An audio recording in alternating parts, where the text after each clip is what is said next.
আমাদের আজকের এই ভিডিও লেকচারে থাকছে 19তম শিক্ষক নিবন্ধনের গণিত প্রস্তুতি, এছাড়াও 11 থেকে 20 গ্রেডের যে চাকরির পরীক্ষাগুলো অনুষ্ঠিত হচ্ছে এই পরীক্ষাগুলোর প্রস্তুতি।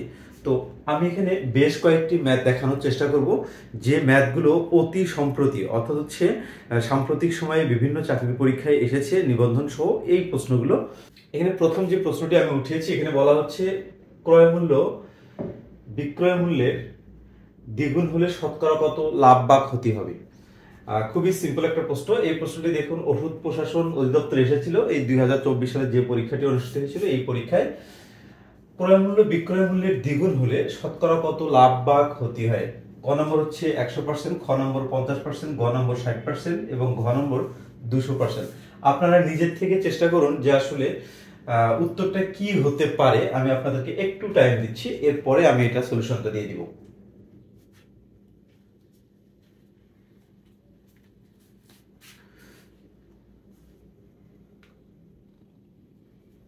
যারা আপনারা এই অঙ্কটি করতে পারবেন আপনাদের জন্য শুভকামনা, এবং যারা অঙ্কটি করতে পারবেন না আপনাদেরকে একটু ওয়েট করতে হবে। আমি এটার সলিউশনটা এখনই দিয়ে দিচ্ছি। আপনারা যারা যারা অলরেডি উত্তর করে ফেলেছেন অবশ্যই আমার এই ভিডিওর কমেন্ট বক্সে অ্যান্সার করে ফেলুন এবং আমার উত্তরের সঙ্গে মিলাই নিন।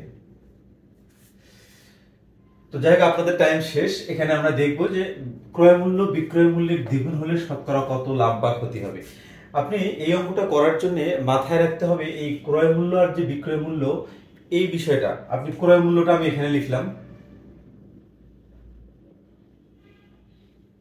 ক্রয় মূল্য, এখানে আমি বিক্রয় মূল্য লিখলাম।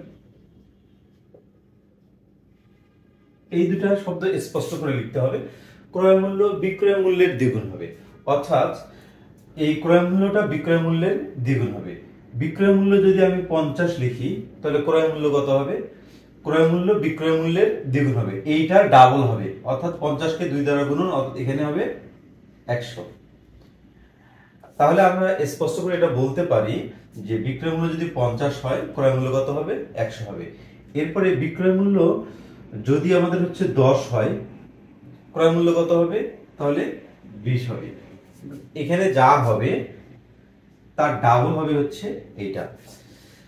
তো এখন তাহলে আমরা এখান থেকে স্পষ্ট বলতে পারি যে এই সংখ্যাটা কত পার্সেন্ট, বা এই সংখ্যাটা কত পার্সেন্ট। এমনিতে বোঝা যাচ্ছে যে এখানে এইটার ডাবল হচ্ছে এটা, এইটার ডাবল হচ্ছে এটা, অর্থাৎ বিক্রয় মূল্যের ডাবল হচ্ছে ক্রয় মূল্য। প্রশ্নে কিন্তু একই কথা বলা আছে।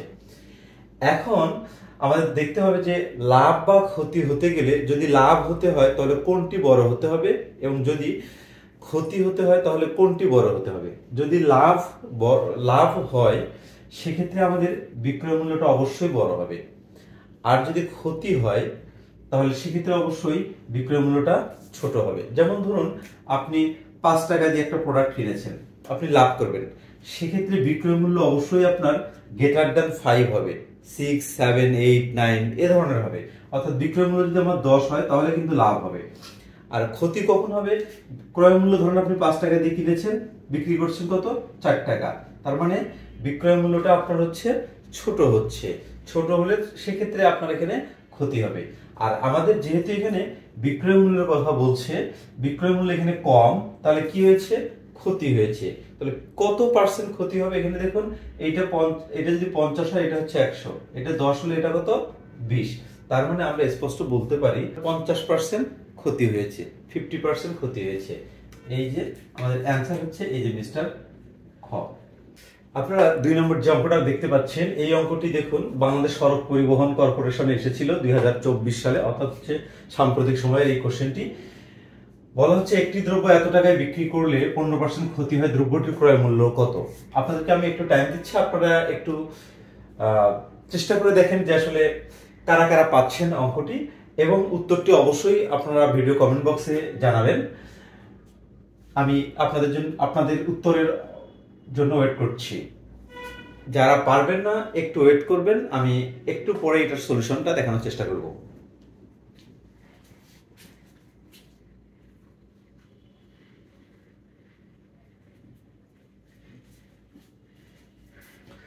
দেখুন আপনাদের টাইম শেষ।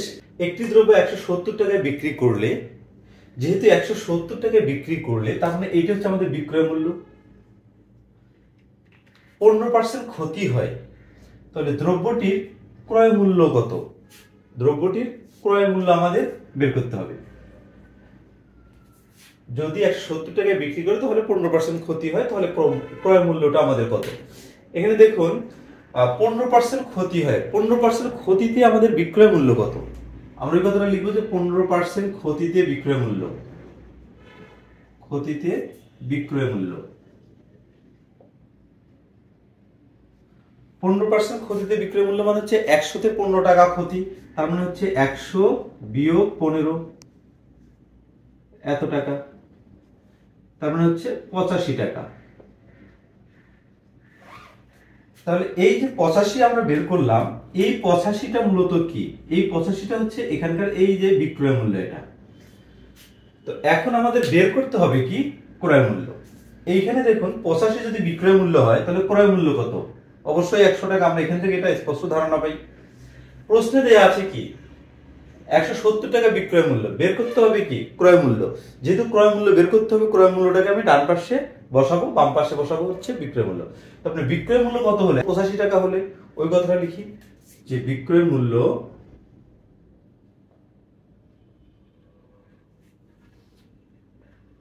85 টাকা হলে ক্রয় মূল্য কত হবে আমাদের? এরকম করার কারণটা কি? আমাদের এখানে ক্রয় মূল্য বের করতে হবে, এই কারণে ক্রয় মূল্যটাকে ডান পাশে ফেলছি আর কি। আর এখানে যেহেতু বিক্রয় মূল্য দেয়া আছে, সুতরাং বিক্রয় মূল্যটাকে বাম পাশে রাখছি। তো বিক্রয় মূল্য 85 টাকা হলে ক্রয় মূল্য হবে আমাদের এই তথ্য মতে 100 টাকা। বিক্রয় মূল্য 1 টাকা হলে ক্রয় মূল্য হবে আমাদের কম, 100 ভাগ হচ্ছে 85। এবং বিক্রয় মূল্য কত? 170 টাকা হলে, 170 টাকা হলে ক্রয় মূল্য কত হবে? 100 গুণন 170 ভাগ হচ্ছে 85। এটা হচ্ছে ক্যালকুলেশন। তো আমরা এখানে করব কি? এই 85 কে কিন্তু 17 দ্বারা ভাগ যায়, এইখানেও 17 আছে, তাহলে 17 কে ভাগ করলে 1 হয় এবং এখানে একটা শূন্য, শূন্য দিয়ে দিলাম। আবার 85 কে যদি 17 দ্বারা ভাগ করি তাহলে 5 আসে, 5 17 85।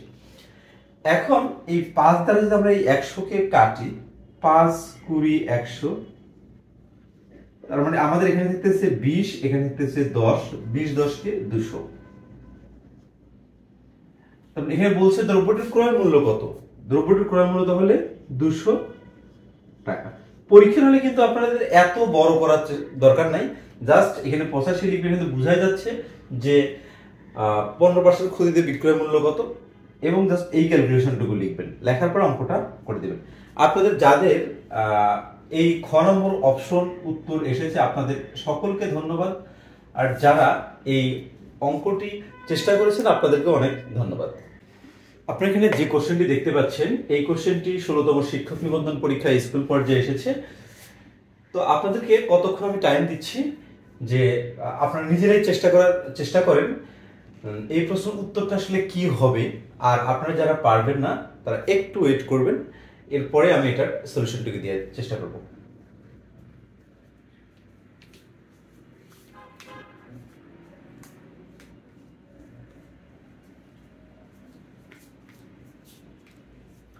দেখুন আপনাদের টাইম কিন্তু শেষ, এখন আমরা সলিউশনে আসি।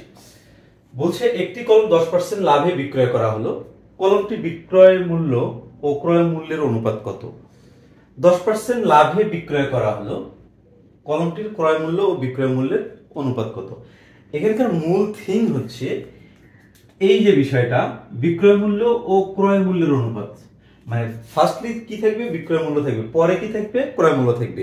আপনারা যদি এটা ভুলভাল করেন তাহলে কিন্তু হবে না, কারণ আমরা জানি টিচাররা সবসময় দুষ্ট প্রকৃতির হয়। আপনি যেভাবে অঙ্কটি ভুল করবেন, অর্থাৎ আপনার ভুল করলে যে উত্তর আসবে সেই উত্তরটি কিন্তু এখানে অপশনে দেওয়া থাকবে।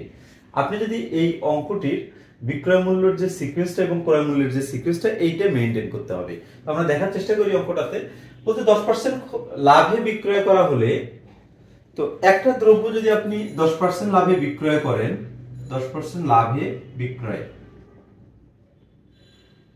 বিক্রয় করেন, তাহলে বিক্রয় মূল্য আপনার কত হবে? 10% লাভে বিক্রয় মূল্য। ক্রয় মূল্য যদি 100 হয় তাহলে বিক্রয় মূল্য হবে 110 টাকা। ক্রয় মূল্য যদি 100 হয় তাহলে বিক্রয় মূল্য হবে কত? 110। আমি এখানে অনুপাত দিলাম কেন? এখানে বলা আছে অনুপাত কত। এইটা আমি কি লিখেছি? এইটা হচ্ছে ক্রয় মূল্য লিখেছি, ক্রয় মূল্য। আর এইটা হচ্ছে আমাদের বিক্রয় মূল্য। এখানে আর কোনো ক্যালকুলেশন নাই, জাস্ট হচ্ছে এই সিকোয়েন্সটা মেইনটেইন করার জন্য অঙ্কটা পরীক্ষার হলে দেয়া, যে ক্রয় মূল্য এত, বিক্রয় মূল্য এত। তো এখন এদের অনুপাতটা আমাদের বের করতে হবে। এখানে আমরা বের করেছি ক্রয় মূল্য ইস টু বিক্রয় মূল্য, বাদ প্রশ্নে আছে বিক্রয় মূল্য ইস টু ক্রয় মূল্য, বিক্রয় মূল্য ইস টু ক্রয় মূল্য। তাহলে আমরা এখানে লিখবো বিক্রয় মূল্য ইস টু ক্রয় মূল্য। বিক্রয় মূল্য আমাদের কত? 110, 110, এবং ক্রয় মূল্য কত আমাদের? 100। এদের অনুপাতের কথা বলছে। এখন দুইটাকে যদি আমি 10 দ্বারা ভাগ করি সেক্ষেত্রে 11:10 এটা আসে। এরপরে কিন্তু আর কোনোভাবেই ভাগ যায় না। দেখুন এই প্রশ্নের উত্তর তার মানে হচ্ছে 11:10, এই যে মিস্টার ক। আপনারা কেউ যদি ভুলেও এই ক্যালকুলেশনটুকু করেন সেক্ষেত্রে কিন্তু উত্তর মিলে যাবে। ধরুন ক্রয় মূল্য হচ্ছে কত? 100 ইস টু বিক্রয় মূল্য কত? 110। আপনি 10 দ্বারা ভাগ করেন তাহলে 10:11। এই যে দেখেন এটা কিন্তু ভুল অ্যান্সার, কারণ এখানে বের করতে বলছে ফার্স্টলি বিক্রয় মূল্য দেন ক্রয় মূল্য। আর পরীক্ষার হলের যে অপশনগুলো, প্রশ্নের যে অপশনগুলো, এই অপশনগুলো কিন্তু এই যে এইটা আছে 10:11, এই যে 10:11। আপনার পরীক্ষা হলে চাপের মুখে যত তাড়াতাড়ি অ্যান্সার দাগানো যায় এটার কথা চিন্তা করে হয়তোবা খুব ইজিলি আপনি 10:11 দাগাইতে পারেন, কারণ আমাদের কিন্তু এখানে কিন্তু সিকোয়েন্সটা একটু ভিন্নভাবে দেয়া। সুতরাং এই অঙ্কগুলো করার সময় একটু মাথা ঠান্ডা রেখে ক্যালকুলেশন করার চেষ্টা করতে হবে। করার পরে একবার আপনি চেক করবেন, তাহলে আপনার এই অঙ্কগুলো কখনো ভুল হবে না। আল্লাহ হাফেজ।